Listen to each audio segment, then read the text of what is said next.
Good day everyone, I'm Frayres from BSN1A and I will demonstrate you how to do a head-to-neck assessment. Before that, we must first make sure that the client knows and consented to the assessment that we are going to do.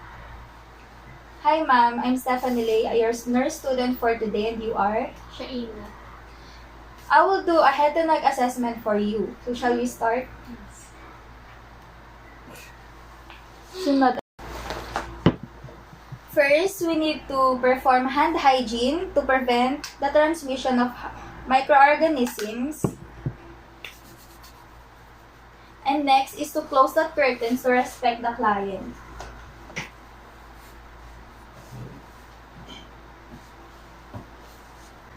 The next is I'm going to inspect the hair and scalp. Shall we start, ma'am? Yes. I'm going to inspect your hair and scalp. The client's hairline is in the side and she has a mid-length and a thick hair. It is naturally black and no pressure of dandruff. So next is I will palpate your hair.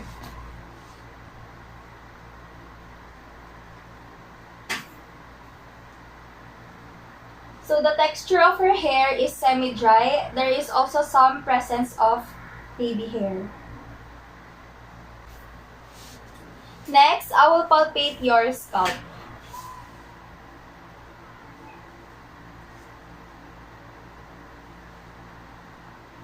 There are no presence of lumps and lesion. There is also no infection and infestation. So now I'm going to assess the patient's skull. I will inspect your skull. So the size of her skull is normal as it should be. The shape is round, and it is symmetrical both sides. Next, I'm going to palpate your skull. I'm going to palpate the frontal to occipital, then temporal. So there's no any nodules or depression. So now I'm going to proceed in assessing the face of the patient. So the face seems to be a round shape and she has some bumps on her face and she also has one mole on her right eye. Her eyes has brown color. So ma'am, could you smile for me? It is both symmetrical, the left and the right side, and there is no presence of nasal. So now I'm going to assess your eyes. First, I'm going to inspect your eyebrows. It seems to be symmetrical both sides, so can I touch it? Yes. So the distribution of her hair seems to be even and normal on the left and right side and has a thick hair. So now I'm going to inspect your lower and upper eyelids. So the patient's eyelid seems to be symmetrical both sides. She also has no trouble of opening and closing eyes. So next, I'm going to inspect the patient's palpebral conjunctiva and bulbar. Now I'm going to the patient's palpebral conjunctiva and bulbar. The bulbar has a normal color which is white and pinkish. For the palpebral conjunctiva, there is no presence of lesions. Next, I'm going to inspect your lacrimal glands. It seems to be no swelling and tenderness. So now I'm going to the patient's nasolacrimal. So can I touch your face again, ma'am? Do you feel any pain? No. So the patient doesn't feel any pain and there is no swelling and blockage. So next, I'm going to palpate your lower orbital ring. So both the left and right has no swelling or infection and has no bumps. We are going to take our pen light and hold it for about 12 inches away from the patient nose bridge. Ma'am, I want you to look at the object right there. So just look at that for a moment.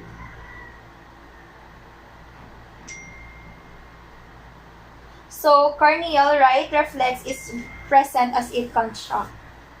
So ma'am, I want you to stare straight ahead while your other eye is covered. Then the other one. So the patient's uncovered eye seemed to be normal and didn't feel any difficulties. Now we're going to inspect the cornea and the lens.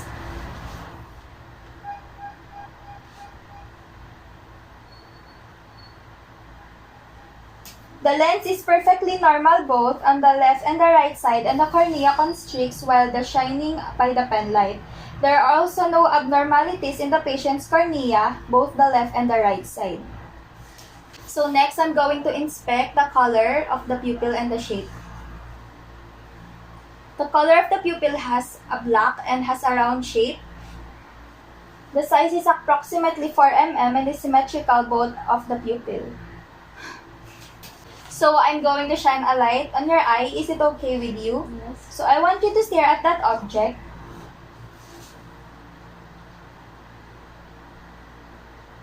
So the pupils are constricting. Both the left and the right pupils are constricting and it is normal. Now we're gonna check for the accommodation of the pupils. So ma'am, I'm gonna shine a light on your eye again. Is it okay with you? Yes. So I want you to look at that object that I'm holding for a moment. So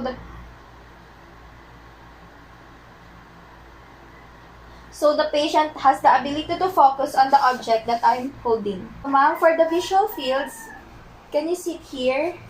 And I will be 60 centimeters far from you. Can you properly see me, ma'am? Yes. Ma'am, could you cover your right eye and focus on my nose? On the other eye? She has the ability to focus on my nose even her eye is covered. So next, ma'am, I will hold an object on your peripheral area while your hand is on your right eye.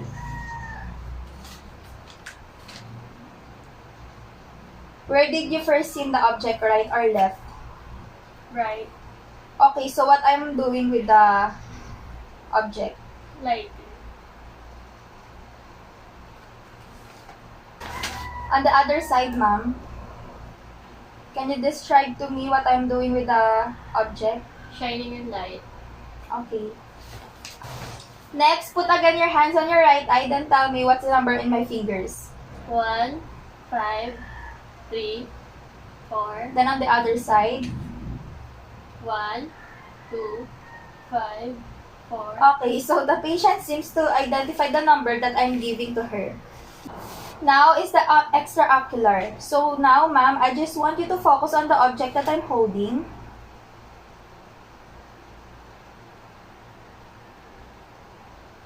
So the patient can immediately follow the object. So next, ma'am, I will shine a pen light on your pupil while you are focusing on the distant object. The light reflects is symmetrical both sides. Now, I want you to cover your left eye. Then using your uncovered eye, focus on the object that I'm holding. Then look at the distant object. So the patient can immediately focus on the object that I'm instructing. Last, for extraocular is the test for the 6 primary eye movements. So now, ma'am, I will point in my fingers and you will follow them.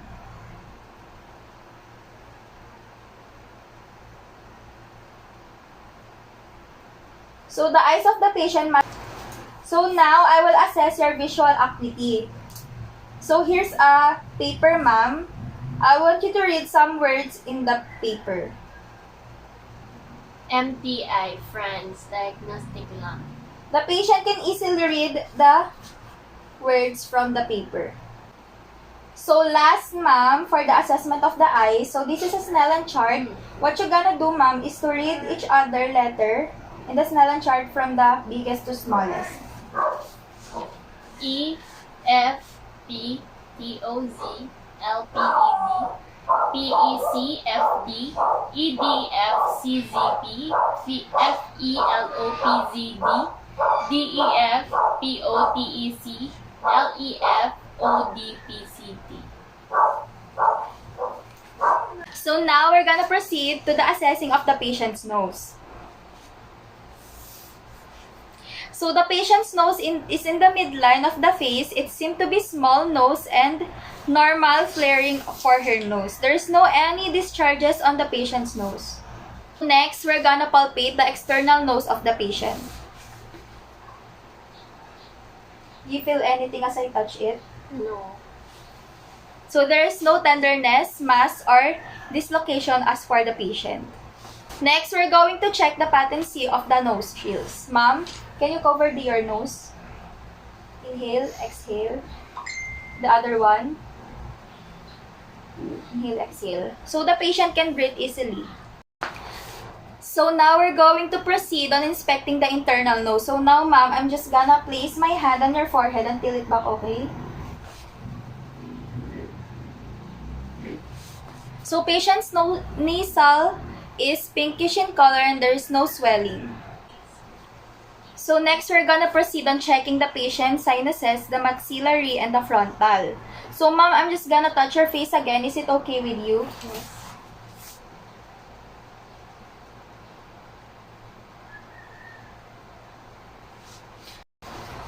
Okay, so it seemed to be normal. There is no swelling and congestion, and abnormalities, there is no pain as for the patient. So after assessing the nose, it's time to assess the ears. First is to inspect the helix, tragus, and lobule. Note for the size, shape, and position. So it is a normal size of her ear. Her ear is round. The position of her ear is normal. So there is no lesion in the ear of the patient or even discoloration, and there is no discharge coming out from the patient. So I have no tuning fork or otoscope here, so I'm just gonna explain what we're going to do. So you're gonna inspect the external auditory canal. So it is normal to have a cerumen or wax. So proceed on to the other side. So it also have a cerumen. It also brown color, and it's totally normal for a patient.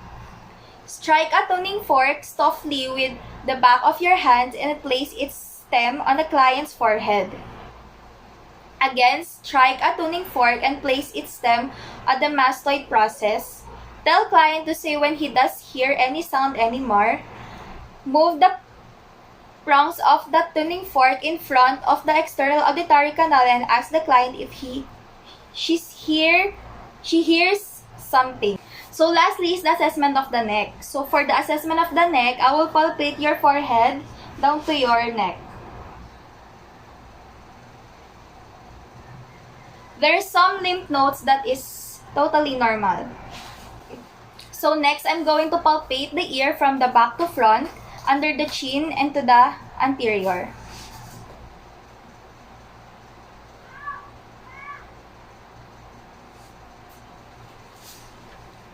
So now I'm going to palpate your left and right carotid arteries.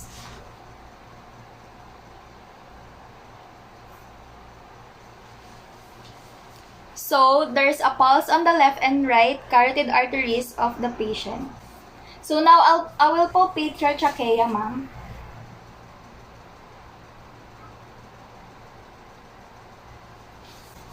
Then I will palpate your thyroid gland, ma'am.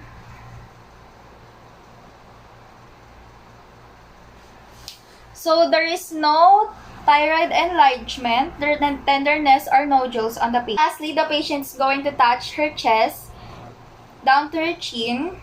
Then tilt your head sideways to each of your shoulders and then back. This assesses the range of motion.